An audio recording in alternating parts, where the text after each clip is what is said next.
Hoy lo decíamos, estamos junto al viceministro de Educación Alternativa y Especial, Noel Aguirre, nos acompaña en los estudios. ¿Cómo está, viceministro? Muy buen día, gracias.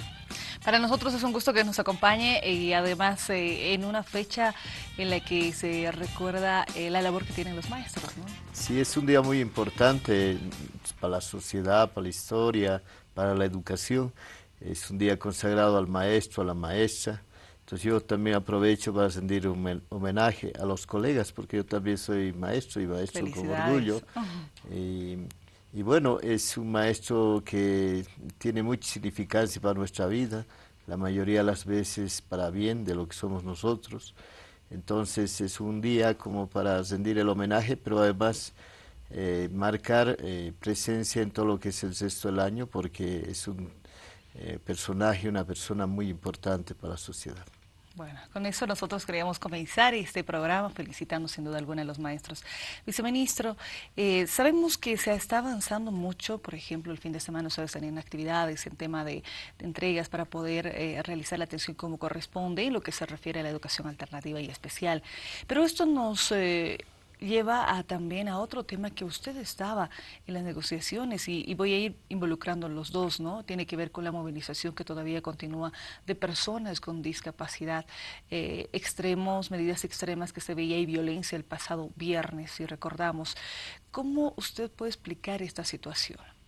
Mire, lo que nosotros tenemos que decir es que tenemos que lamentar que exista este tipo de situaciones. Primero, que se extienda por tanto tiempo el conflicto y segundo, que tenga los matices que se ha visto de violencia y obviamente que no son aceptables, que son para lamentar, pero también fundamentalmente hay que lamentar que no se pueda llegar a un diálogo y un diálogo que está muy mal comprendido porque ya varias veces lo hemos dicho. Mientras no haya una predisposición, apertura de poder conversar y encontrar distintos matices en lo que son los planteamientos, no es posible hacer un diálogo. Y eso es lo que lastimosamente se ha frustrado una y otra vez. Hasta este momento hemos debido intentar como 19 veces hacer el diálogo, pero no hemos logrado porque hay una consigna, lo que todo el mundo sabe, esto de renta o muerte es una consigna que lleva realmente a situaciones como las que estamos viendo. Mientras tanto, nosotros, los distintos ministerios, de manera específica el Ministerio de Educación, estamos trabajando en el cumplimiento de los acuerdos que hemos comprometido con las personas con discapacidad y estamos en una y otra forma resolviendo lo que ya habíamos acordado. Viceministro, se han hecho invitaciones, sabemos, constantes para poder entablar este diálogo, 19 usted señalaba en los últimos días. Sin embargo, ¿qué solución se da? Sabemos que existe un cansancio, la población también se ve perjudicada, ¿no? Porque tenemos el centro paceño prácticamente paralizado por ese tipo de situaciones. Y por el otro, se ha escuchado también a quienes forman parte de la vigilia en posiciones ya distintas. Algunos hablan de la renta o muerte, otros hablan de buscar esa negociación y ese acercamiento, de ver también una posibilidad de rebajar el bono y de ver la forma en la que podrían ser atendidos. Tenemos este panorama. Mire, yo le diría, en realidad la solución, desde nuestra perspectiva, ha sido planteada ya a fines del mes de abril y además firmada por varias organizaciones, sobre todo Los departamentales, 42 puntos de que decía. personas con discapacidad. Me refiero a los 42 puntos. El problema es que yo creo que en esta mirada cesada de no poder percibir otros elementos, no se ha leído suficientemente bien y con calma los 42 puntos. Lo que se requiere son soluciones de carácter integral. O sea, hay personas que sí necesitan recursos económicos directamente, pero hay otras personas que necesitan sobre todo medicinas, otras que necesitan estudiar. Por ejemplo, un niño o una niña con discapacidad necesita estudiar, u otros necesitan un trabajo, que son las personas, por ejemplo, profesionales. Hay entre las personas con discapacidad profesionales, personas que han desarrollado actividades, y entonces los 42 puntos le ofrece esta posibilidad de tener una mirada integral en la solución de los problemas en relación a las personas con discapacidad. Y inclusive hay varios elementos. Uno que yo quisiera resaltar es que se menciona que se debe hacer un estudio para identificar a aquellas personas que tienen discapacidad muy grave, y de acuerdo a eso se deben tomar medidas de carácter económico, subsidios de carácter económico, dice. Segundo, dice que se puede recurrir a la dotación de medicinas, y tercero, inclusive alimentos y otros enseres que son necesarios para estas personas. Estos elementos fácilmente dan apertura a lo que puede ser la búsqueda de soluciones cuando se argumenta. Hay personas que no pueden trabajar, hay personas que no se pueden acoger, hay personas que necesitan tener recursos, está previsto. El problema es sentarnos y comenzar a analizar para eso qué más se puede hacer respecto a esta situación para aclararnos. Entonces, ahí está. Uno si lee los 42 puntos, puede leerlos y puede encontrar una serie de decisiones, de compromisos para solucionar la problemática. Viceministro, ¿volverán a convocarlos?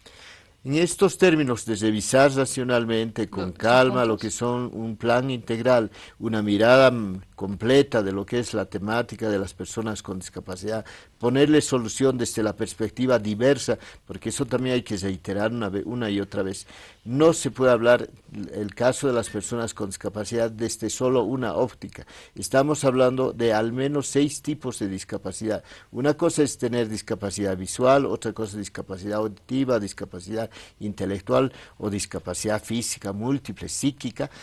Cada una de estas discapacidades exige una medida, una atención diversa, pero además estas discapacidades tienen grados. No olvidemos que hay una discapacidad leve, moderada, grave y muy grave, y cada uno de estos espacios necesita una serie de medidas. Entonces, si estamos dispuestos a mirar integralmente, pero reconociendo la diversidad y poner las soluciones de acuerdo a lo que es esta realidad, nosotros estamos absolutamente dispuestos a conversar. Aprovecho esos minutos, viceministro, también para referirnos a cuánto ha avanzado en tema de educación alternativa y especial, que es el área en el que usted se desenvuelve. Nosotros en las últimas semanas hemos estado haciendo acciones que son muy importantes. Yo le voy a mencionar solamente 3. La primera, en acuerdo con el Ministerio de la Presidencia, hemos comenzado a reforzar lo que es la dotación de equipamiento a los centros de educación especial. En La Paz, por ejemplo, tenemos 24 centros de educación especial. Los 24 han recibido lo que se llama equipamiento en base a lo que es la línea blanca, es decir, electrodomésticos. Han recibido televisores, han recibido lavadoras, han recibido refrigeradores, otros utensilios para lo que puede servir también para lo que es la cocina. Posiblemente un oyente que no le presta atención al tema podría decir, ¿para qué entrega un centro de educación especial todo esto?